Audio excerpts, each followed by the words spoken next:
அடுத்த நியூஸுங்க. பாபநாசம் படத்திற்கு பிறகு போலீஸ் கேரக்டர்களுக்கு மட்டும்தான் வந்தது. ஆஷா சரத் பேட்டிங்க. பாஷா திரைப்படம் வெளியாகி 10 ஆண்டுகளை கடந்திருப்பதை ஒட்டி நடிகை ஆஷா சரத்தை சந்தித்து பேசினோம். பாபநாசம் திரைப்படம் வெளியாகி 10 ஆண்டுகளை கடந்திருக்கிறது. திஷ்யம் படத்தின் முதல் பாகத்தின் வெற்றியை தொடர்ந்து தமிழ், கன்னடம் என அடுத்தடுத்து ரீமேக் செய்யப்பட்டு இன்று அப்படத்தின் 3ஆம் பாகத்திற்கு அதிகப்படியான எதிர்பார்ப்பு நிலவி வருகிறது. திஷ்யம் படத்தை தொடர்ந்து தமிழும் இயக்குனர் ஜித்து ஜோசப் பாபநாசம் படத்தை இயக்கினார். மலையாளத்தை தொடர்ந்து தமிழ் வெர்ஷனுக்கு படத்தின் வில்லி கதாபாத்திரத்திற்கு நடிகை ஆஷா சரத்தை இயக்குனர் அழைத்து வந்தார். பாபநாசம் திரைப்படம் வெளியாகி 10 ஆண்டுகளை கடந்திருப்பதை ஒட்டி அவர் சந்தித்து பேசினோம். மலையாளம் கலந்து தமிழ் பேச தொடங்கிய அவர், வணக்கம் ஆனந்த், விகடன் பாபநாசம் படத்திற்காக எனக்கு சிறந்த வில்லி விருது வழங்கியது. அந்த விருது எனக்கு மிகவும் ஸ்பெஷல். அந்த விருது தான் என்னுடைய அலமாரியில் முன் வரிசையில் இருக்கும். அதற்காகவும் இப்போது நன்றி தெரிவித்துக் கொள்கிறேன். முன் வரிசையில் இருக்கும் அதற்காக நான் நன்றி தெரிவித்துக் கொள்கிறேன் என உற்சாகத்துடன் வரவேற்று அவரிடம் கேள்விகள் அணுகினோம். பாபநாசம் படத்தை பற்றி பேசுவதற்கு முன்னால் திஷ்யம் பற்றி நான் பேச வேண்டும். அந்த படத்திற்கான நான் முதலாக ஜித்து ஜோசப் சாரை சந்தித்தேன். அந்த 2 படங்களின் வாய்ப்பையும் நான் கடவுள் எனக்கு அளித்ததாக நினைக்கிறேன். 10 வருடங்களை கடந்திருப்பது எனக்கு சாதனையாகவும் பெருமையாகவும் தருணமாகவும் இருக்கிறது. திஷ்யம் படத்திற்காக முதலில் ஜித்து ஜோசப் சார் உங்களிடம் கதை சொன்ன பிறகு கீதா கதாபாத்திரம் குறித்து உங்களுக்கு என்ன விஷயங்களை சொன்னார்? திஷ்யம் படத்திற்கு முன் நான் பெரியதளவில் படங்களில் நடிக்கவில்லை. முதலில் பகத் பாசிஸ் நடித்த இஸ் ஃப்ரைடே படத்தின் மூலமாகத்தான் நான் அறிமுகமானேன். பிறகு பிரமயோதா என்ற மலையாள படத்தில் மோகன்லால் சாரின் மனைவியாக நடித்திருந்தேன். 3வதாக எனக்கு வந்துதான் திஷ்யம். இந்த படத்தின் கதையை ஜித்து ஜோசப் சார் என்னிடம் சொன்னபோதே நான் மீனா நடித்திருந்த கதாபாத்திரத்தில் என்னை நடிக்க வைப்பார் என நினைத்திருந்தேன். பிறகுதான் வில்லன் கதாபாத்திரத்திற்காக என்னை தேடி வந்ததாக அவர் கூறினார்.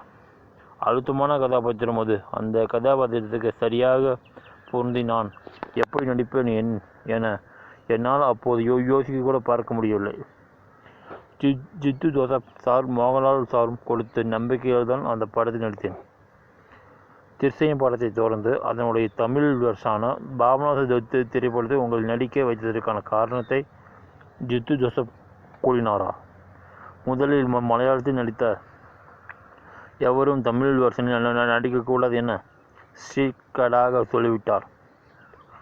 கமல் சாருடன் இணைந்து நடிப்பது அவ்வளோ சுலபமான விஷயம் கிடையாது. நான் ஒரு பரதநாட்டிய நடன கலைஞர். கமல் சாரையும் நடிகர் என்பதை தாண்டி ஒரு நடன கலைஞராக அவ்வளவு ரசிப்பேன். இந்த படத்திற்குள் நான் வந்து நடித்திட வேண்டும் என்பது இஸ்பென் கேரள் மேமண்டதான். இதற்கிடையில் நான் இயக்குனர் பி. வாசு இயக்கிய திஷ்ய படத்தின் கன்னட வெர்ஷனிலும் நான் நடித்துவிட்டேன். கீதா கதாபாத்திரத்திற்காக பலரையும் தேடி பார்த்திருக்கிறார்கள். பின்னொரு நாள் ஜித்து ஜோசப் சார் என்னை அழைத்து வெல்கம் டு பாபநாசம் என்றார். இப்போது அந்த செய்தியை கட்டிய தருணத்தை நினைத்து பார்க்கையில் குசும்புதான். மலையாளம், தமிழ், கன்னடம் என 3 மொழிகளும் மீண்டும் அதே கதாபாத்திரம் நடித்தபோது உங்களுக்குள் ஏதாவது ஐரிச்சி உணர்வு ஏற்பட்டதா? இல்லை, அப்படியான எண்ணமும் ஐரிச்சியும் எனக்கு துளியும் வரவில்லை. தமிழ் வெர்ஷனிலும் மலையாளம் நடித்த என்னையே மகளாக வரும் எஸ்தரையும் நடிக்க வைத்தார்கள். ஆனால் கன்னட வெர்ஷனுக்கு நான் மட்டும்தான் சென்றிருந்தேன். 3மே எனக்கு ஒரு போலீஸ் கதாபாத்திரம்தான். ஆனால் எனக்கு வெவ்வேறு படங்களில் நடிப்பது போன்ற உணர வைத்தான் தந்தது. தமிழ் வெர்ஷனான பாபநாசம் படத்தில் நடிக்கும்போது எனக்கு பரிச்சயமான பலர் புரிந்தார்கள். சொல்லப்போனால் மோகன்லால் சாரின் மகன் பர்ணவ் மோகன்லால் பாபநாசம் படத்தில் உதவி இயக்குநராக பணிபுரிந்தார். அப்படி எனக்கு நெருக்கமான பலர் படத்தில் இருந்தார். நான் கூலாக பணிகளை கவனித்தேன். மற்றபடி நடிப்பில் சின்ன சின்ன மாற்றங்களை ஒவ்வொரு வருஷனிலும் நிகழ்த்திட வேண்டும் என கவனமாக இருந்தேன். ஆனால் போர் என்பது கிடையவே கிடையாது பாஸ். கமலஹாசன் மோகன்லாலின் தீவிர ரசிகர். திருஷ்டியை முடித்துவிட்டு பாபநாசம் படத்திற்கு நீங்கள் நடிக்க சொல்லும்போது மோகன்லால் குறித்து கமல் விசாரித்தாராம். மீண்டும் இங்கே முடித்துவிட்டு திருஷ்டியம் 2 படத்திற்கு செல்லும்போது கமல் குறித்து மோகன்லால் கேட்டாராம். நிச்சயமாக இருவரும் நலம் விசாரிப்பார்கள். கமல் சாருடன் நான் பெரிதளவில் தொடக்கத்தில் பேசவில்லை. பிறகு அவர் மலையாளம் திரைப்படம் பற்றி என்னிடம் பேசுவார். என்னுடைய நடன அனுபவங்களை அவர் கேட்டறிவார். அதுபோல நான் பாபநாசம் படத்தின் படப்பிடிப்புக்கு செல்லும் முன் மோகன்லால் சார் என்னை தொடர்பு கொண்டு பயமாக இருக்கிறதா, பயப்படாமல் தைரியமாக போ என்றார். பாபநாசம் படத்திற்கு பிறகு எனக்கு தொடர்ந்து போலீஸ் கதாபாத்திரம் நடிப்பதற்கான வாய்ப்பு வந்தது. அதனால தான் தமிழில் பிறகு வந்துவிட்டது. இனி மீண்டும் தமிழ் பயணத்தை தொடங்குகிறேன். திருமணத்திற்கு பிறகுதான் உங்களுக்கு சினிமா வாய்ப்புகள் பலவும் வந்திருக்கிறது. திருமணத்திற்கு பிறகு குடும்பம் சினிமா வாழ்க்கையை சமாளிப்பது உங்களுக்கு எவ்வளவு சவாலாக இருந்தது? சொல்லப்போனால் திருமணத்திற்கு முன்பே எனக்கு சினிமாவில் பல வாய்ப்புகள் வந்தன. ஆனால் எங்கள் வீட்டில் என்னுடைய பெற்றோர்கள் ரொம்ப ஸ்ட்ரிக்ட்டு. உன்னுடைய கணவர் அனுமதித்தால் சினிமாவில் நடித்து கொள்ள என்பார்கள். கடவுள் கொடுத்த பரிசு போலவே என்னுடைய கணவர் வந்தார். என்னுடைய கணவர்கள் அத்தனையும் புரிந்து கொண்டு என் முடிவில் விட்டுவிட்டார்.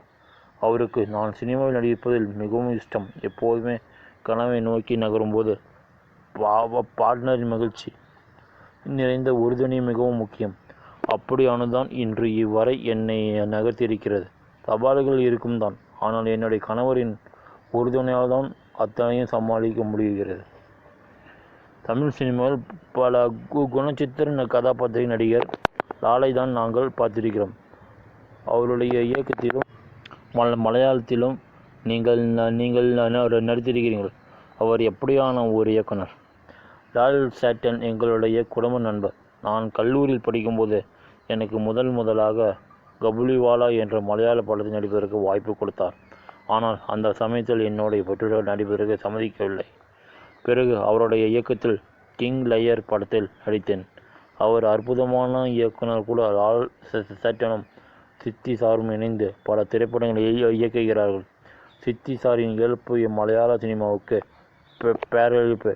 தமிழ் சினிமாவுக்கு அது பேரழிப்பு தான். அவர் ஒரு லெஜண்ட். ஜெயராமும் காளிதாசும் ஜெயராம் இணைந்து நடிக்கிற படத்தில் நீங்களும் நடிப்பதாக கேள்விப்பட்டமே. ஆமாம், அத்திரைப்படத்தில் நடிக்க இருக்கிறேன்.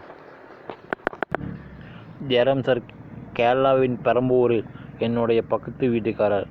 அவருடன் இணைந்து நடிக்கும் வாய்ப்புகள் இதுவரை அமைந்து தவறிவிட்டது. இம்முறை கை கூடிவிட்டது. மகனும் தந்தையும் இணைந்து நடிக்கும் அப்படத்திற்கு நான் ஆவலுடன் காத்திருக்கிறேன். மம்முட்டி, மோகன்லால் மல்லுவுட்டின் இருவர்களுடன் நடித்து விட்டீர்கள். இந்த 2 சூப்பர் ஸ்டார்களும் தற்போது மகேஷ் நாராயணன் இயக்கும் படத்தில் நடிக்கிறார்கள். அதற்கு எவ்வளவு எதிர்பார்ப்புடன் இருக்கிறார்கள். நான் மம்முட்டி, மோகன்லால், சுரேஷ் கோபி என 3 சூப்பர் ஸ்டார்களுடன் நடித்துவிட்டேன். மகேஷ் நாராயணன் இயக்கும் படத்திற்கு நான் மட்டுமல்ல, ஒட்டுமொத்த மலையாள சினிமாவும் மிகுந்த எதிர்பார்ப்புடன் காத்திருக்கிறது.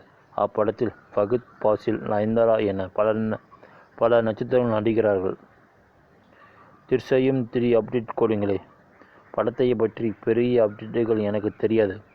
ஆனால் ஒன்று மட்டும் சொல்கிறேன், கூடிய விரைவில் திருஷ்யம் 3 படத்தின் படைப்பு தொடங்கியிருக்கிறது. அடுத்த நியூஸுங்க.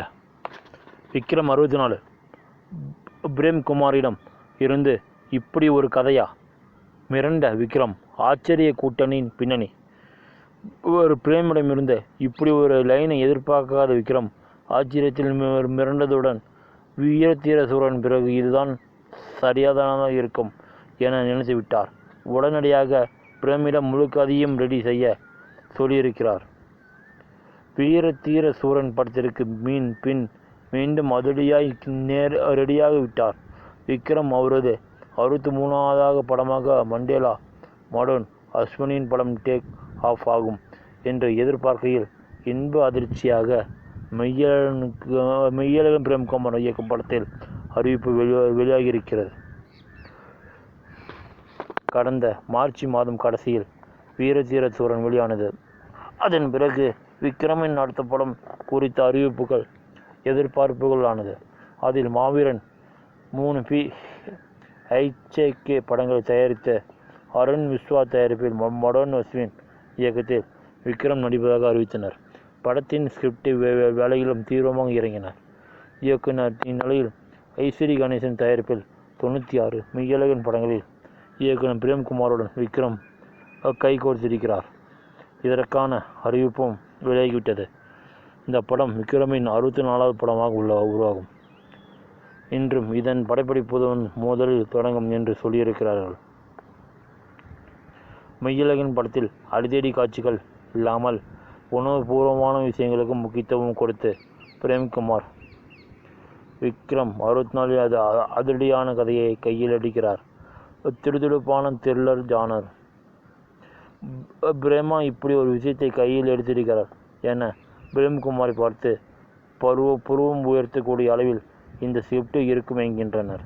ஏற்கனவே பிரேம்குமாரிடம் இந்த படத்திற்கான கதையை கேட்ட தயாரிப்பாளர் வியந்ததுடன் இந்த கதை விக்ரமிற்கு ரொம்ப பொருத்தமாக இருக்கும், அவருக்கு பிடித்திருந்தால் அவரை வைத்து தொடங்கிவிடலாம் என்று சொல்லியிருக்கிறார். பிரேமும் உடனே விக்ரமிடமிருந்து லைனை சொல்லியிருக்கிறார். பிரேமிடமிருந்து இப்படி ஒரு லைனை எதிர்பார்க்காத விக்ரம் ஆச்சரியத்தை மிரண்டதுடன் வீரன் தீர சூரன் பிறகு இதுதான் சரியாக இருக்கும் என்ன நினைத்து விட்டார். உடனடியாக பிரேமிடம் முழு கதையை ரெடி செய்ய சொல்லிவிட்டார். அதுதான் இந்த படம். இன்னொரு விஷயம், விக்ரம் படத்திற்கு முன்னர் 96 Part 2 எடுக்க விரும்பினார் பிரேம்குமார். அந்த கதை ரெடியாக இருக்கிறது. ஆனால் விஜய் சேதுபதியின் கமிட்மெண்ட்டுகளால் இந்த கதைக்குள் உடனடியாக வர முடியவில்லை. ஆகவே காத்திருக்கும் காலகட்டத்திற்குள் வேறொரு கதையை எடுத்து விடலாம் என்று எழுதிய கதைதான் விக்ரம் 64க்கான கதை. இப்போது நடிகர்கள் தேர்வு நடந்து வருகிறது. அநேகமாக அடுத்த மாதம் படப்பிடிப்புக்கு கிளம்பலாம் என்று ஜனவரியில் படத்தை திரைக்கு கொண்டு வரவும் திட்டமிட்டுள்ளனர் என்கின்றனர். இன்னொரு பக்கம் விக்ரமின் துருவ நட்சத்திரம் படத்தை வெளிக்கொண்டு வரும் ஒரு பக்கம் முயற்சிகள் நடந்து வருகிறது.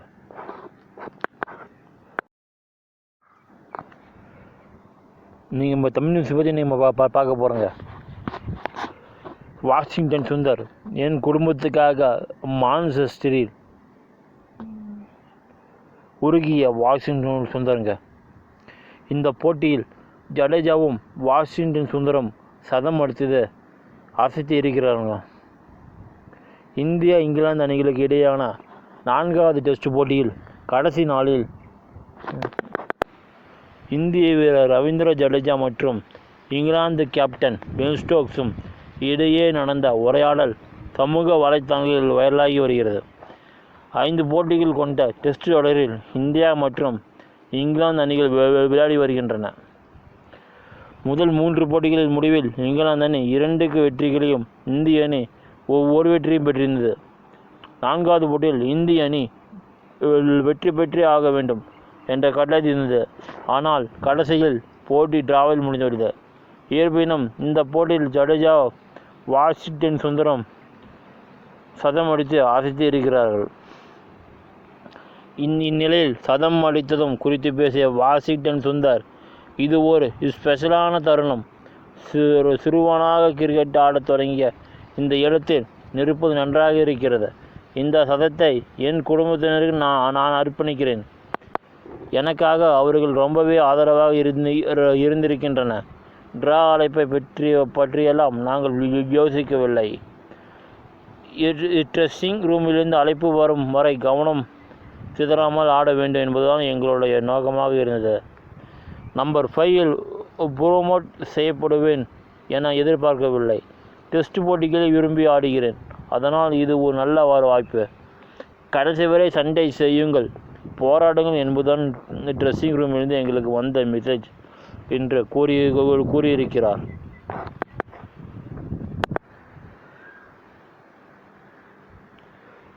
இங்கிலாந்து இந்தியாங்க 4வது டெஸ்ட்டில் இங்கிலாந்து கேப்டன் ஸ்டோக்ஸ் ட்ராக் எதுக்காக கேட்டாங்கன்னா அவருக்கு காரணம் சொல்லுவோம். ஸ்டோக்குங்க, என்னிடம் இருக்கும் எல்லாவற்றையும் கொட்டி கடுமையாக முயன்று பார்த்துவிட வேண்டும் என்றுதான் எப்போது நான் நினைப்பேன். என்னுடைய வீரர்களிடமும் அதை தான் நான் சொல்வேன்.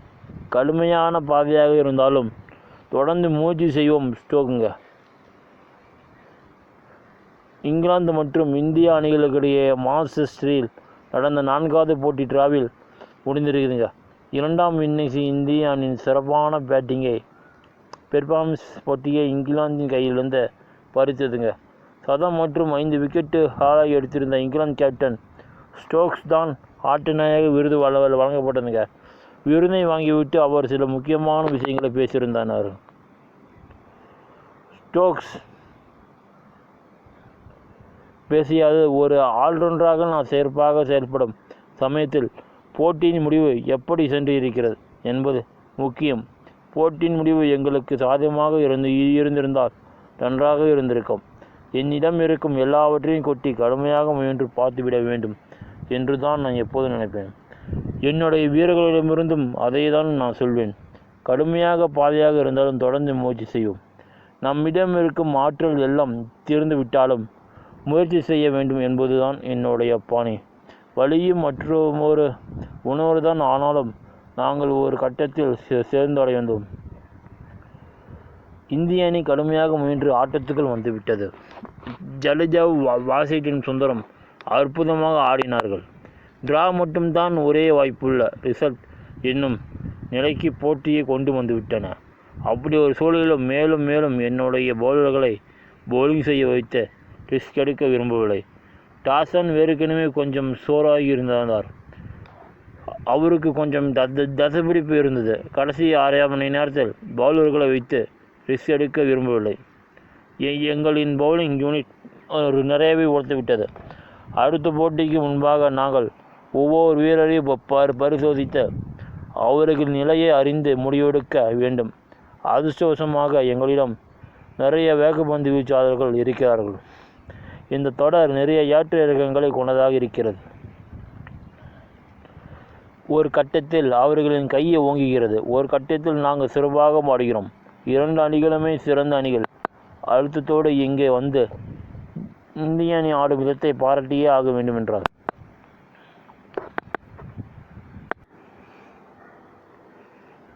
இங்கிலாந்து இந்தியாங்க. ஸ்டோக்ஸ் டிரா கேட்டப்போ ஏன் கொடுக்கல விளக்கம் கொடுத்த கேப்டன் கில்லுங்க. ஒவ்வொரு பந்திலுமே ஏதோ ஒன்று நிகழ்ந்து கொண்டே இருந்தது. நாங்கள் ஒவ்வொரு பந்தாக மனதில் வைத்தே கடக்க விரும்பினோம். ஆட்டத்தை எவ்வளவு இழுத்து எவ்வளவு நேரம் இன்று ஆட முடியுமோ அவ்வளவு ஆட வேண்டும் என நினைத்தோம். இல்லைங்க. இங்கிலாந்து மற்றும் இந்திய அணிகளுக்கிடையே மான்செஸ்டரில் நடந்த 4வது போட்டி டிராவில் முடிந்திருக்கிறது. 2ஆம் இன்னிங்ஸில் இந்திய அணியின் சிறப்பான பெர்ஃபார்மன்ஸே போட்டியை இங்கிலாந்தின் கையிலிருந்து பறித்தது. போட்டிக்கு முடிந்த பிறகு பேசிய இந்திய அணியின் கேப்டன் கில் சில முக்கியமான விஷயங்களை பேசியிருந்தார். குறிப்பாக ஸ்டோக்ஸ் டிராவில் முடித்து விடலாம் என கேட்டபோது நான் ஏன் ஒத்துக்கொள்ளவில்லை என்பது பற்றி பேசியிருக்கிறார். கில் பேசியதாவது, எங்களுடைய பேட்டிங்கை நினைத்தும் உண்மையிலே நான் பெருமைப்படுகிறேன். நாங்கள் பிச்சை பற்றி மனதில் நிறுத்தி கொள்ளவில்லை. ஒவ்வொரு பந்திலுமே ஏதோ ஒன்று நிகழ்ந்து கொண்டே இருந்தது. நாங்கள் ஒவ்வொரு பந்தாக மனதில் வைத்து கடக்க விரும்பினோம். ஆட்டத்தை எவ்வளவு இழுத்து எவ்வளவு நேரம் என்று ஆட முடியுமோ அவ்வளவு ஆட வேண்டும் என்று நினைத்தோம். ஜடேஜாவும் வாஷிங்டன் சுந்தரம் அற்புதமாக ஆடிக்கொண்டிருந்தார்கள். அவர்களின் ஆட்டம் சதத்திற்கு தகுதியானது என நினைத்தோம். அதனால் தான் அவ்வளவு சீக்கிரமாக டிராவுக்கு நான் ஒத்துக்கொள்ளவில்லை. இங்கே ஒவ்வொரு போட்டியுமே கடைசி நாளின் கடைசி சேஷன் வரை செல்கிறது. இதிலிருந்து ஒரு அணியாக நிறைய விஷயங்களை கற்றுக்கொள்ள முடிகிறது. கடைசி போட்டியை வென்று சீரியஸை டிரா செய்வோம் என்ற நம்பிக்கை இருக்கிறது. நீங்கள் எவ்வளவு ரன்களை அடித்திருந்தாலும் ஒவ்வொரு முறையும் நம்முடைய தேசத்தையே பிரதிநிதித்துவப்படுத்துவது ஜெர்சியை அணிந்து களத்துக்கு வருகையில் பதற்றமாகத்தான் இருக்கும். அதுவே நான் எந்த அளவுக்கு தேசத்துக்காக நான் ஆடுவதை நேசிக்கிறேனோ என்று காட்டுகிறது. ஒவ்வொரு முறையும் என்னுடைய ஆகச்சிறந்த ஆட்டத்தை அனுபவித்து ஆட வேண்டும் என்பது மட்டுமே என்னுடைய நோக்கம். இந்த மாதிரியான பிச்சுகளில் 1-2 பேட்டர்கள் நின்று பெரிய இன்னிங்ஸ் ஆடுவது ரொம்பவே முக்கியம். முதல் இன்னிங்ஸில் எங்களுக்கு அது நடக்கவில்லை. 2வது இன்னிங்ஸில் நாங்கள் சிறப்பாக பேட்டிங் ஆடிவிட்டோம். அடுத்த போட்டியில் பூமரா ஆடுவாரா மாட்டாரா என்பதை பொறுத்திருந்து தான் பார்க்க வேண்டும் என்றார்.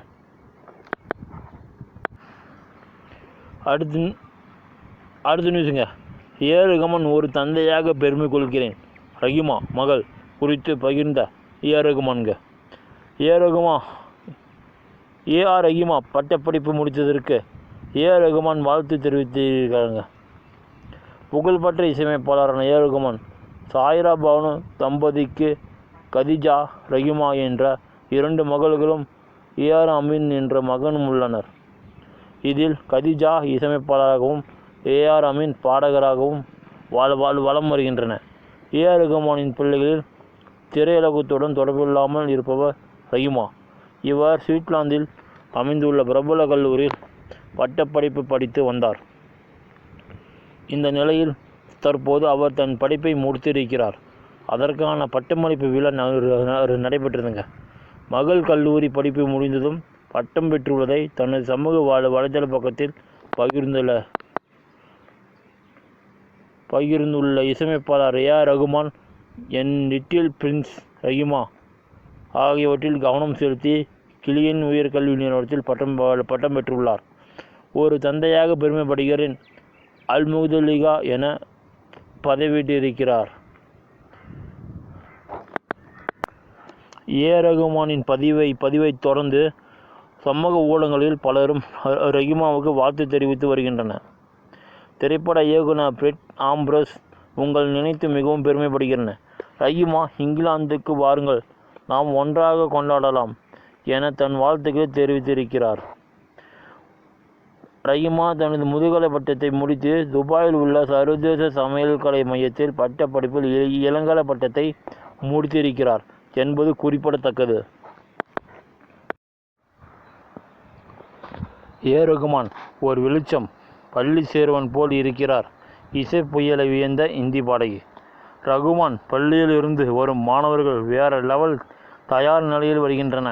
சாதாரண ஆட்களுக்கு இது எல்லாம் தெரியாது. அனுராதா பௌத்தலா. இசை புயல் ரகுமான் லெஜெண்டரி இந்தி பாடகியான அனுராதா பரத்வாலுடன் 2 பாடல்கள் மட்டுமே பணியாற்றியுள்ளார். காதல் கடிதம் தீட்டவே மெட்டு, மலரோடு மலரெங்கும் மெட்டு ஆகிய 2 பாடல்களும் இன்றளவும் ரசிகர்களால் மனதில் நிற்கும் கல்ட் கிளாசிக்காக உள்ளன. சமீபத்தில் யூடியூப் தளம் ஒன்றுக்கு பேட்டியளித்த அனுராதா பரத்வாஜ் ரகுமானை புகழ்ந்து அவர் மாணவர்களுக்கு கற்றுக் கொடுக்கும் விதம் பற்றி சிலாகித்தும் பேசியுள்ளார். ரகுமான் அரிய திறமை. இசை ஒரு விளக்கை போன்றது. ஒருவர் அதற்கான ஸ்வீட்ஸை போட்டதும் ஒவ்வொரு மூளை முடுக்கும் வெளிச்சமாகிவிடும். நான் இதை ரகுமானிடம் பார்த்திருக்கிறேன். அவரது சொந்த வேலைகள் மட்டுமல்லாமல் தன்னை சுற்றியுள்ளவர்களும் இசையை செலுத்த வேண்டுமென எண்ணுவார் என பாராட்டினார். அனுராதா, நான் ஒரு நாள் ரகுமான் ஜியின் ஸ்டூடியோவில் இருந்தேன். அங்கே ஒரு சின்ன பெண் ரெக்கார்டிங்கில் பாடிக்கொண்டிருந்தார். அந்த பெண் நல்ல முகப்பாவத்துடன் குறிப்புடனும் அழகாக பாடிக்கொண்டிருந்தார். அவரிடம் ரகுமானை எதை எப்படி பாட வேண்டும் என சொல்லிக் கொண்டிருந்தார். அது ஒரு பெரிய கலை. அவர்களுக்கு என்ன வேண்டும், நீங்கள் எதை தவறுவிடுகிறீர்கள் என்பதை சொல்வது, நீங்கள் சரியாக எதை தவறுவிடுகிறீர்கள் என்பதை அவர்கள் சரியாக உணர்ந்தால் மட்டுமே அப்படி சொல்ல முடியும். அது அவரது ஸ்டூடியோவில் பார்த்து மிக அரிதான ஒரு திறமை என கூறியுள்ளார். ரகுமான் மாணவர்களுக்கு அளிக்கும் பயிற்சிகள் பற்றி பேசியவர், ரகுமானின் பள்ளியில் இருந்து வரும் மாணவர்கள் வேறு லெவல் தயாரில் வருகின்றன. சாதாரண ஆட்களுக்கு இதெல்லாம் இங்கு தெரியாது. ரகுமான் மிகவும் அடக்கமான நல்ல மனிதர். எவ்வளவு உயரங்களையும் அடைந்த பிறகும் ஒரு அப்பாவி பள்ளி குழந்தை போல் இருக்கிறார். எந்தவித ஆடம்பரமோ மேனிபுலேட் செய்வதோ கிடையாது.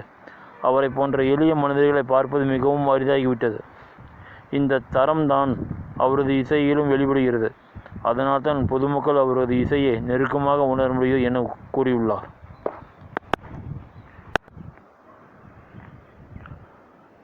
அஜித்துங்க, இது என் நேரம், நான் பின்வாங்க மாட்டேன், என்னால் முடியாது. அஜித் ஓப்பன் டாக்குங்க. அஜித்தின் நடிப்பில் இந்த ஆண்டு 2 படங்கள் வெளியாகிவிட்டன. கடந்த பிப்ரவரி மாதத்தில் அஜித் நடித்திருந்த விடாமுயற்சி திரைப்படமும், ஏப்ரல் மாதத்தில் குட் பை டகலியும் திரைப்படம் வெளியானது.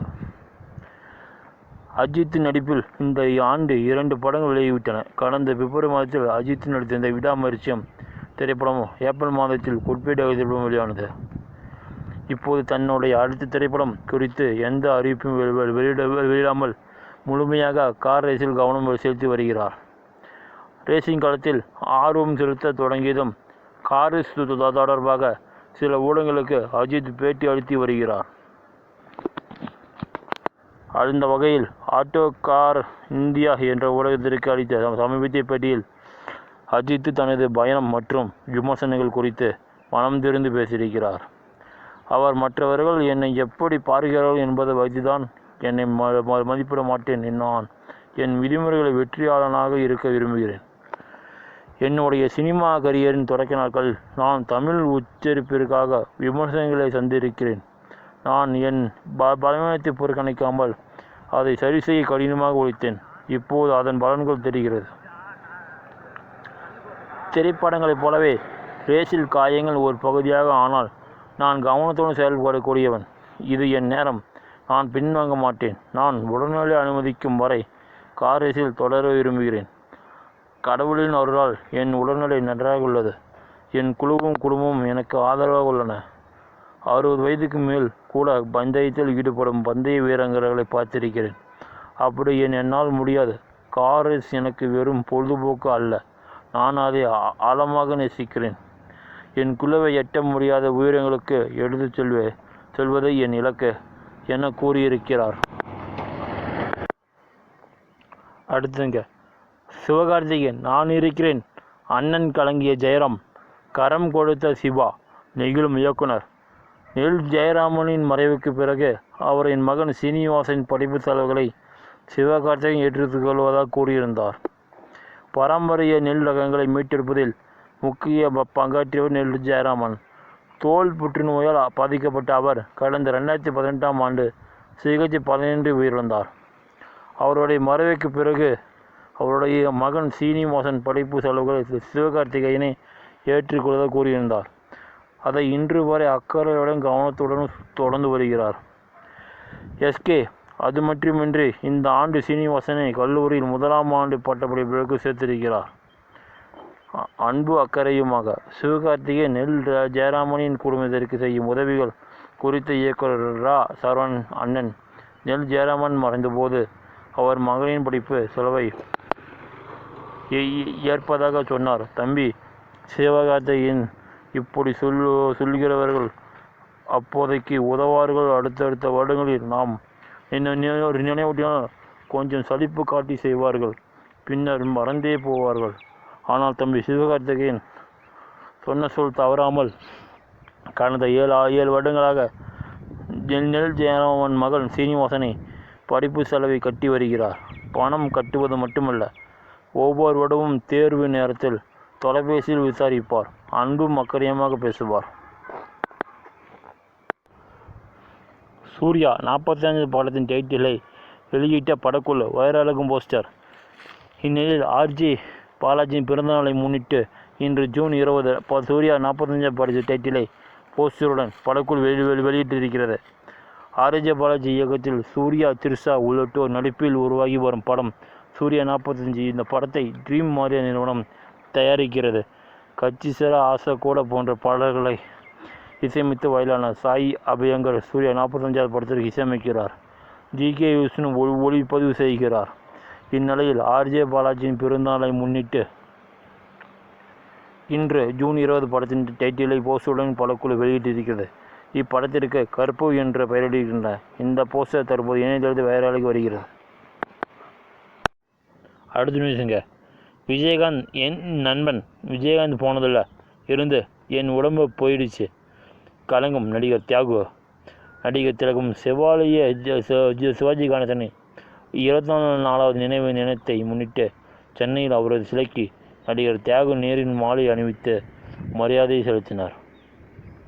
தமிழ் சினிமாவின் பொக்கிஷம் கலைஞரான நடிகர் திலகம் சிவாலியை சிவாஜி கணேசனின் 24வது நினைவு தினம் இன்று ஜூலை 21. இதனை முன்னிட்டு காலை முதலே திரைப்பிரபலங்கள் பலரும் சென்னையில் அவரது சிலைக்கு நேரில் வந்து மாலை அணிவித்து மரியாதை செலுத்தினர். அந்த வரிசையில் நடிகர் தியாகு இன்று சென்னையில் சிவாஜி கணேசனின் சிலைக்கு மாலை அணிவித்து மரியாதை செலுத்தினார். பின்னர் செய்திகளிடம் பேசிய தியாகு, சிவாஜி அப்பா எனக்கு ரொம்ப வேண்டியவர், என் மீது ரொம்ப பாசக்காரர், என் திருமணத்தைக்கெல்லாம் அவர் வந்திருக்கிறார், என்னை எப்போதும் கும்பகோணத்தான் என்றுதான் கூப்பிடுவார், அவருடன் 3 படம் நான் நடித்திருக்கிறேன், அவருடைய ரசிகன் நான். வி.கே. ராமசாமி கிட்ட சிவாஜி அப்பா மின்சார சுடுகாட்டுக்கு 290 ரூபாய் தான், என்னை எப்படியாவது எரிச்சுங்கடா என்ன என்பார். மின்சார சுடுகாட்டுக்கு ஊர்வலமாக போகும்போது நானும் விஜயகாந்த் தான் எடுத்தோம். அப்போது தவசி படம் பண்ணிட்டு இருந்தோம். அதுக்கு முன்னாடி நாள் இரவு சிவாஜி அப்பா இறந்துட்டாருன்னு அவர் தான் எனக்கு சொன்னார். அப்பொழுதுதான் மனுஷன் சிவாஜி அவர் மாதிரி ஒரு நடிகர் பிறப்பது ரொம்ப கஷ்டம். சிவாஜி அப்போது 24 நினைவு நாளில் அவரை பார்ப்பது நேரில் பார்ப்பது போலவே இருக்கிறது. அவருடைய ஆத்மா சாந்தி அடைய இறைவனை வேண்டிக் கொள்கிறேன் என்று கண்களில் கண்ணீரிய ததும்பு கூறினார். தொடர்ந்து அவருடைய உடல்நிலை குறித்து பத்திரிகையாளர் எழுப்பிய கேள்விக்கு பதிலளித்த தியாகு, நல்லாதான் இருக்கேன், ஆனால் என் ஆதியூர் நண்பன் விஜயகாந்த் போனதுலேருந்து இருந்து என் உடம்பு போயிடுச்சு. கொரோனா எல்லாரையும் படாத பாடுபடுத்தி விட்டது. விவேக்கும் போயிட்டான். அதில் இருந்து ஒரு பயம் வர ஆரம்பிச்சிருச்சு. எனக்கு என் காலில் முறிவு ஏற்பட்டது. என் பொண்ணு டாக்டராக இருக்கிறதெல்லாம் தப்பிச்சேன். அதில் இருந்து கவனமாக இருக்கேன் என்று சொன்னார். அடுத்த நியூஸுங்க, கீர்த்தி சுரேஷுங்க. சில நேரங்களில் நான் அப்செட் ஆகிடுவேன். அப்போது நடிகை கீர்த்தி சுரேஷ் உப்பு கப்புரும்பு திரைப்படத்தில் நடித்த அனுபவம் குறித்து நடிகை கீர்த்தி சுரேஷ் பகிர்ந்திருக்கிறார். சமீபத்தில் கீர்த்தி சுரேஷ் முக்கிய கதாபாத்திரத்தில் நடித்து வெளியான உப்பு கப்புரும்பு திரைப்படம் கலவையான விமர்சனங்களை பெற்றது. இந்த படத்தில் நடித்த அனுபவம் குறித்து சமீபத்தில் தனியார் நிறுவனத்துக்கு நடிகை கீர்த்தி சுரேஷ் பேட்டியளித்தார். அதில் இந்த படத்தின் படப்பிடிப்பு வீட்டில் இருப்பது போல இருந்தது. முற்றிலும் நிதானமாக பொறுமையாக நடந்தது. படப்பிடிப்பு முடிந்ததும் நான் உண்மையில் இன்னும் கொஞ்சம் நாட்கள் படப்பிடிப்பு இருந்திருக்கலாம் என வருத்தப்பட்டேன். அதுதான் ஒரு நகைச்சுவையின் மந்திரம். நீங்கள் உங்களை மேம்படுத்தி கொள்ள நிறைய அறிவுகளை அனுபவங்களை வழங்கக்கூடிய அர்த்தமுள்ள விவாதங்கள். ஒரு உரையாடல்கள் நடத்தக்கூடிய ஒரு இடத்தில் பணிபுரியும் போது அது சிறப்பான அனுபவமாக இருக்கும். அதுதான் நம்ம வேலை என்பதை கடந்து உள்ளிருந்து தானாக எல்லாம் நல்ல நடக்க தொடக்கம்.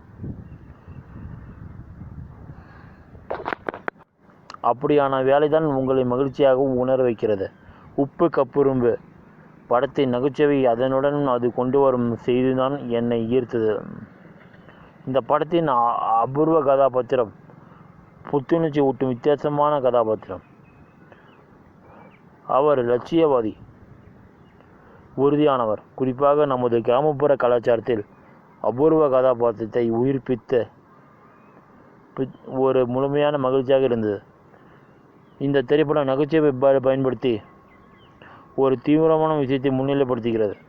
எப்போது மகிழ்ச்சியாகவே இருப்போமோ ஒன்று என்று இல்லை. சில நேரங்களில் நான் அப்செட் ஆகிவிடுவேன். அப்படி ஆகிவிட்டால் நன்றாக சாப்பிடுவேன். அதேபோல் காரை எடுத்துக்கொண்டு தனியாக டிரைவ் செய்வேன். அப்போது நல்ல மியூசிக் கேட்பேன். அது மட்டுமின்றி வீட்டில் ஒரு நாய்க்குட்டி வளர்க்கிறேன். அப்செட் என்னை வந்தாலும் அவன் முகத்தை பார்த்தாலே போதும், அவை அனைத்தும் காணாமல் போய்விடும் என்கிறார். 1997ஆம் ஆண்டு பிரம்மா ஸ்டோக்கர் எழுதிய டிராகல் நாவல் என்று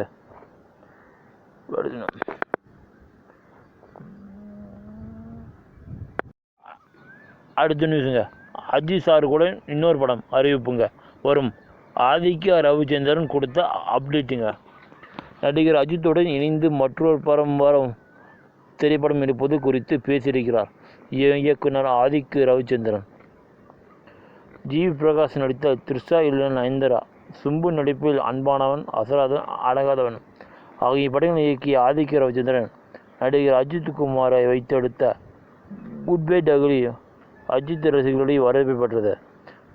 பல கெட்டபகளில் அஜித்தை வைத்து விதவிதமாக மாசான அறிமுகங்கள் கொடுத்தது. வித்தியாசமான அனுபவங்களை கொடுத்திருந்தார். இதையடுத்து மீண்டும் அஜித்துடன் இணைவது குறித்து பேசியிருக்கிறார் இயக்குனர் ஆதிக்கு ரவிச்சந்திரன். இது குறித்து பேசியிருக்கும் ஆதிக்கு ரவிச்சந்திரன், அஜித் சார் கூட இன்னொரு படம் பண்ணுறேன், அது குட் பை டகுலி மாதிரி கேங்ஸ்டர் படமாக இருக்காது, வேறு கதைகளமாகத்தான் இருக்கும். சீக்கிரம் அது குறித்து அதிகாரப்பூர்வ அறிவிப்பு வெளிவரும். இந்த ஆண்டு பல பெரிய படங்கள் ஹிட்டாக இருக்கு. அந்த வரிசையில் குட் பை டகுலியும் இருந்தால் சந்தோஷம்தான். அதை தவிர்த்து நல்ல கண்டென்ட் இருக்க படங்களுக்கு வரவேற்பு கிடைக்கிறதும் சந்தோஷமாக இருக்கு என்று பேசியிருக்கிறார்.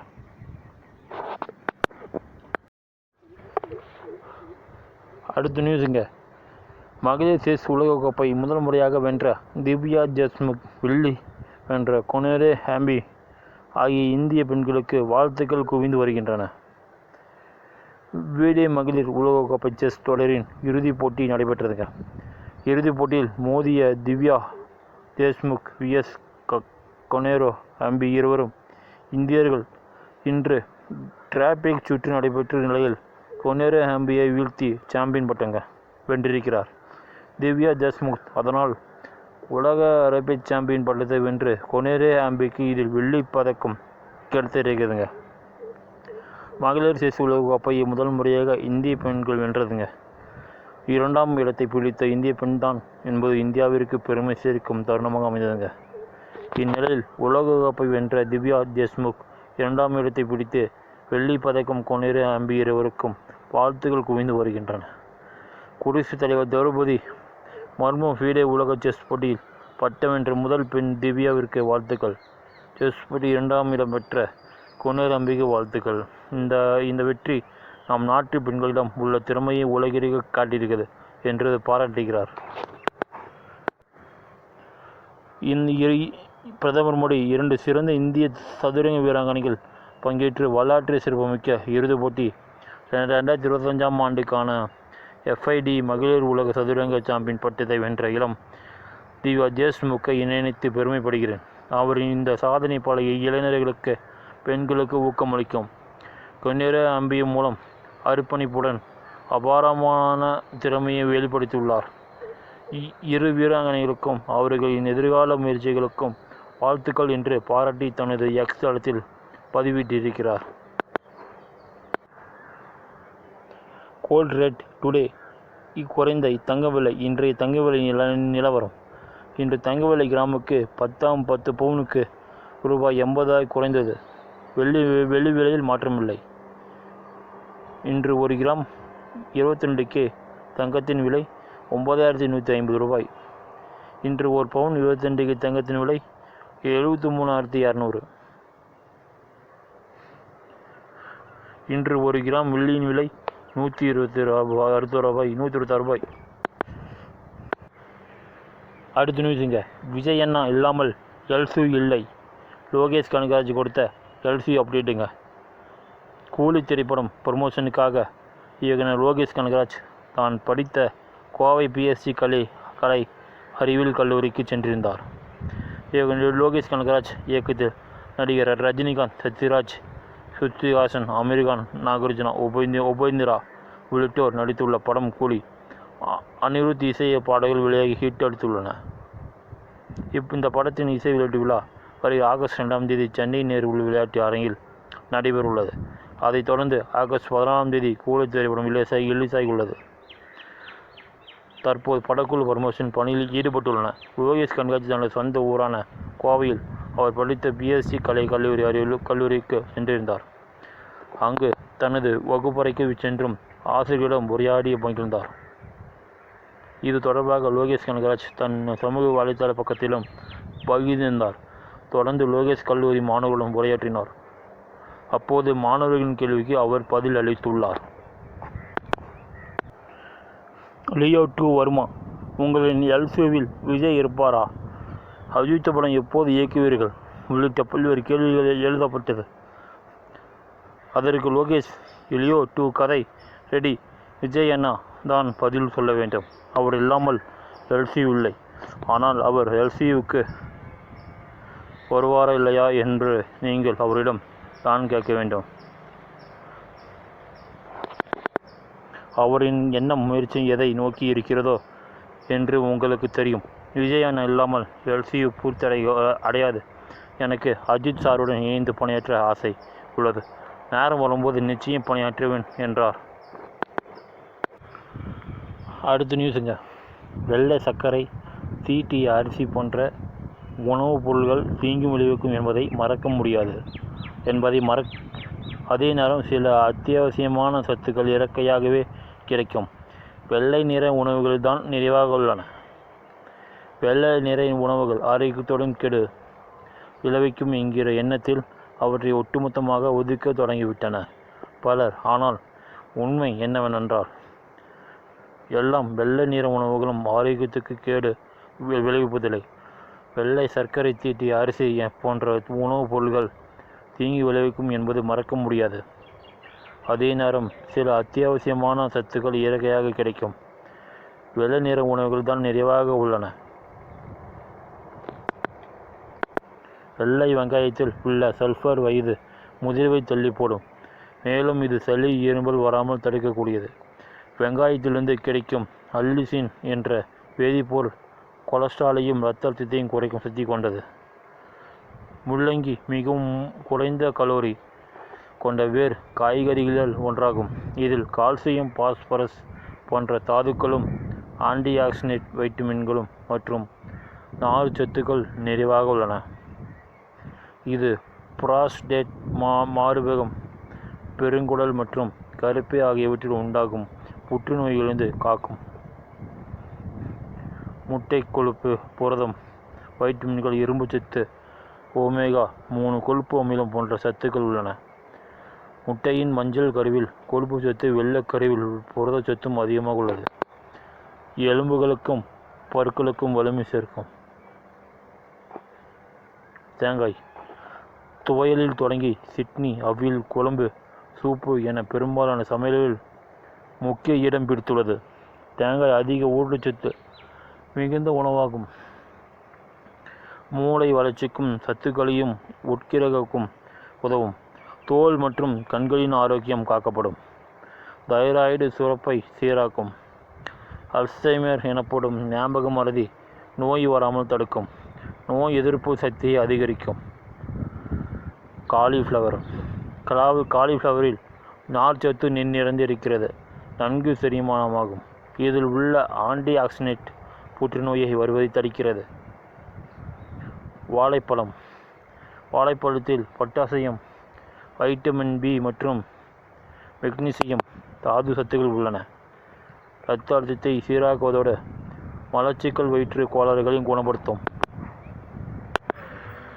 பால் பொருள்கள் போலிக் அமிலம், தயாமின், பொட்டாசியம் நிறைந்தது.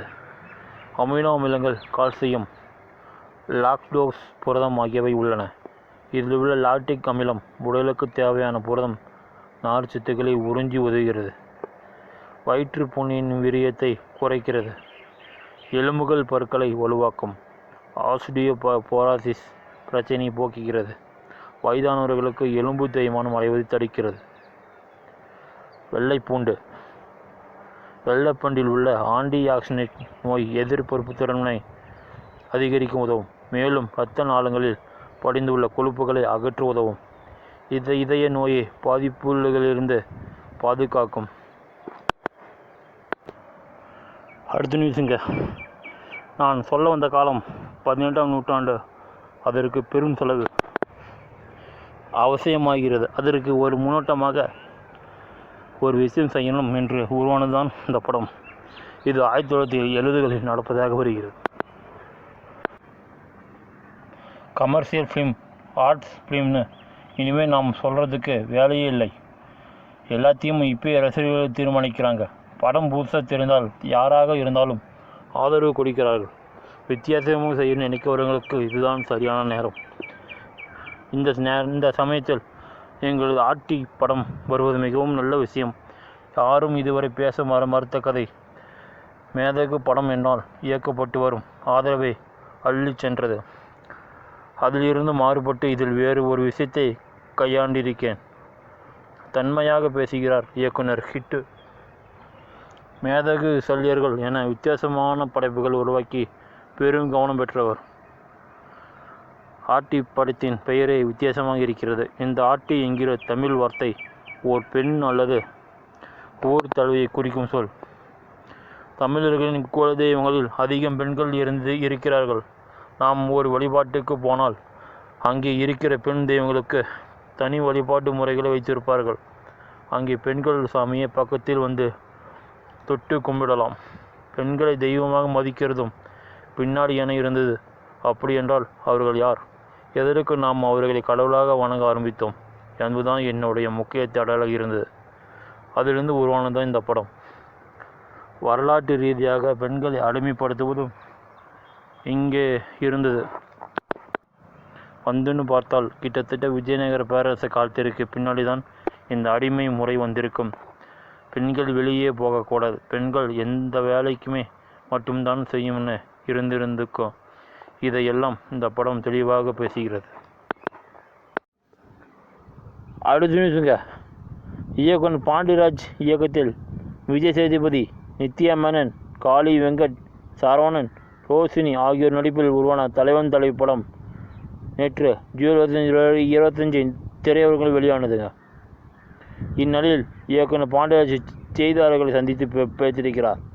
ரொம்ப சந்தோஷமாக இருக்கிறது. 3 வருடங்கள் கழித்து என்னுடைய படம் வெளியாகி இருக்கிறது. எனக்கு மிகவும் எமோஷனலாக இருக்கிறது.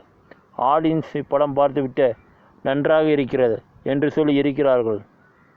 ஒரு கடைக்குட்டி சிங்கம் நம்ம வீட்டு பிள்ளைக்கு பிறகு இந்த படத்திற்கு தியேட்டர் உரிமையாளர்கள் அழைத்து பேசுவது மகிழ்ச்சியாக இருக்கிறது. இந்த படத்தை பாராட்டிய அனைவருக்கும் படக்குழு சார்பில் நன்றியை தெரிவித்துக் கொள்கிறேன். இப்படத்தை பார்க்காதவர்கள் கண்டிப்பாக இந்த படத்தை பாருங்கள். நிச்சயமாக உங்கள் வாழ்க்கை இந்த படத்தோடு தான் கண்கட்டி இருக்கும் ஆகும். 2 மணி நேரம் ஜாலியாக நீங்கள் சிரிக்கக்கூடிய ஒரு படமாக இருக்கும். என்ஜாய் பண்ணி பாருங்கள் என்று நெகிழ்ச்சியாக பேசியிருக்கிறார். அடுத்த நியூஸுங்க. கேப்டன் பிரபாகரன் ரீலீஸ் குறித்து விஜயகாந்த் குறித்து பேசியிருக்கிறார் இயக்குனர் ஆர்கே செல்லுமணி. இயக்கத்தில் விஜயகாந்த் நடித்த திரைப்படம் கேப்டன் பிரபாகரன். விஜயகாந்தின் 100வது திரைப்படமான இது அடுத்த மாதம் ஆகஸ்ட் மாதம் 22ஆம் தேதி திரையரங்குகளில் ரிலீஸ் செய்யப்படுகிறது. இப்படத்துக்கு பிறகு கேப்டன் விஜயகாந்த் என்று அழைக்கப்பட்டார்.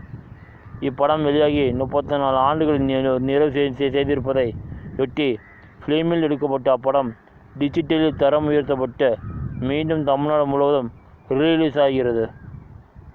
இது குறித்து பேசியிருக்கும் அப்படத்தின் இயக்குனர் ஆர்கே செல்லுமணி, கேப்டன் பிரபாகரன் எடுத்த 34 ஆண்டுகள் ஆகிடுச்சு. இப்போது ரிலீஸ் செய்யப்பட்டால் மக்கள் பார்ப்பாங்களா என சந்தேகம் இருந்தது. ஆனால் அப்படத்தை மறுபடியும் பார்த்தபோது இன்றைக்கும் அவ்வளோ புதுசாக இருந்துச்சு. இன்றைக்கும் இருக்கும் தொழில்நுட்பத்தால் கூட அப்படி ஒரு லண்டன் ஸ்டண்ட் காட்சிகளை எடுக்க முடியாது. அவ்வளவு அர்ப்பணிப்புடன் மிகப்பெரிய ஸ்டண்ட் காட்சிகளை எல்லாம் விஜயகாந்த் சாரே செய்திருப்பார். அடிபட்டால் கூட அதை காட்டி கொள்ளாமல் அடுத்தடுத்த காட்சிக்கு தயாரிவிடுவார். அதனால்தான் இன்றைக்கும் கேப்டன் பிரபாகரன் ரிலீஸுக்கு ரசிகர்களிடையே பெரிய வரவேற்பு கிடைக்கிறது. இன்றைக்கும் படத்தை கூவி விற்கிறார்கள். ஆனால் இந்த படம் ரிலீஸ் என அறிவித்த உடனே திரைப்பட விநியோகஸ்தர்கள் உரிமம் கேட்டு ஃபோன் அடிக்கிறார்கள். அதுதான் விஜயகாந்த் சாரின் மேலே உள்ள மதிப்பு. அந்த படத்தின் இறுதி காட்சி எடுக்கும்போது தான் விஜய் பிரபாகரன் பிறந்தார். விடுதலை புலிகள் கேப்டன் பிரபாகரன் நினைவாக தனது மகனுக்கு விஜய் பிரபாகரன் என பெயர் வைத்தார். படத்திற்கு அதே பெயரை வைத்தார் விஜயகாந்த் சார். அந்த படத்தின் படப்பிடிப்பின் போது பிறந்த விஜய் பிரபாகரன் இன்னைக்கும் அந்த படத்தின் தன் கையால் ரிலீஸ் செய்ய போகிறார் என்பது கூடுதல் சிறப்பாக இருக்கிறது என்று பேசியிருக்கிறார். தமிழ் திருவிழை என்றாலும் இங்கு திறமைக்கு வாய்ப்பு தருகிறார்கள். ஷில்பா மஞ்சுநாத். சென்னை ஃபைல்ஸ் முதல் பக்கம் படத்தின் இசை வெளியீட்டு விழாவில் தமிழ் திரையுலகம் குறித்து பேசியிருக்கிறார் நடிகை ஷில்பா மஞ்சுநாத். வெற்றி ஷில்பா மஞ்சுநாத் தம்பி ராமையா, மகேஷ்தாஸ் ரெட்டின், கிங்ஸி, சுபத்ரா, அனிகா உள்ளிட்ட பலர் நடித்துள்ள படம் சென்னை ஃபைல்ஸ் முதல் பக்கம். அனீஸ் அஷ்ரஃப் இப்படத்தை இயக்கி இருக்கிறார். அரவிந்த் ஒளிப்பதிவு செய்திருக்கும் இந்த படத்துக்கு எம்ஜிஆர் இசையமைத்திருக்கிறார். கிரைம் த்ரில்லராக உருவாகி இருக்கும் இந்த படம் 1ஆம் தேதி வெளியாகி இருக்கிறது, ஆகஸ்ட். இந்நிலையில் படத்தின் இசை வெளியீட்டு விழா சென்னையில் நடைபெற்றது. இந்த நிகழ்ச்சியில் நடிகை ஷில்பா மஞ்சுநாத் தமிழ் திரையுலகம் குறித்து பேசியிருக்கிறார். ஒவ்வொரு முறையும் நான் இங்கு வந்து மேடை ஏறி நிற்கும்போது எனக்கு பயமாக இருக்கும். எனக்கு படங்களில் நடிக்க வாய்ப்பு கொடுத்த தமிழ் சினிமா இண்டஸ்ட்ரிக்கு, இந்த மண்ணிற்கும் நன்றி. முதலில் நான் இங்கு நடிக்க வரும்போது தமிழ் தெரியாது, சரியாக நடிப்பு வராது. ஆனால் அது எதுவும் பெரிதுபடுத்தாமல் இங்கு மட்டும்தான் எனக்கு மிகப்பெரிய ஆதரவு கிடைக்கிறது. தமிழ் இண்டஸ்ட்ரியில் திறமை மதிக்கிறார்கள், வாய்ப்பு கொடுக்கிறார்கள். காளி, இன்ஸ்பெக்டர் ராஜாவும், இதயராணியும், சிங்கப்பெண்ணி என்ற போன்ற படங்களில் நடித்திருக்கிறேன். நிறைய படங்களில் வெவ்வேறு கதாபாத்திரங்களில் நடிக்க வேண்டும் என்ற ஆசை உள்ளது. அந்த வகையில் இந்த படத்தில் பத்திரிகையாளராக நடித்திருக்கிறேன். இதற்காக என் மீது நம்பிக்கை வைத்த வாய்ப்பளித்த இயக்குனருக்கு நன்றி தெரிவித்துக் கொள்கிறேன். இந்த திரைப்படம் மிக சிறப்பாக வந்திருக்கிறது. உங்கள் அனைவருக்கும் பிடிக்கும் என்று நம்புகிறேன் என்று தெரிவித்திருக்கிறார். இன்றைக்கி நம்ம எந்த நியூஸ் பார்க்க போனோம்? அடுத்தது விஜய் தேவரகொண்டாவின் கிங்டம் திரைப்படம் இம்மாதம் 31ஆம் தேதி திரையரங்குகளில் வெளியாகிறது. அதற்காக பர்மோஷன் பணிகளுக்காக படக்குழுவினர் பறந்து வருகின்றன.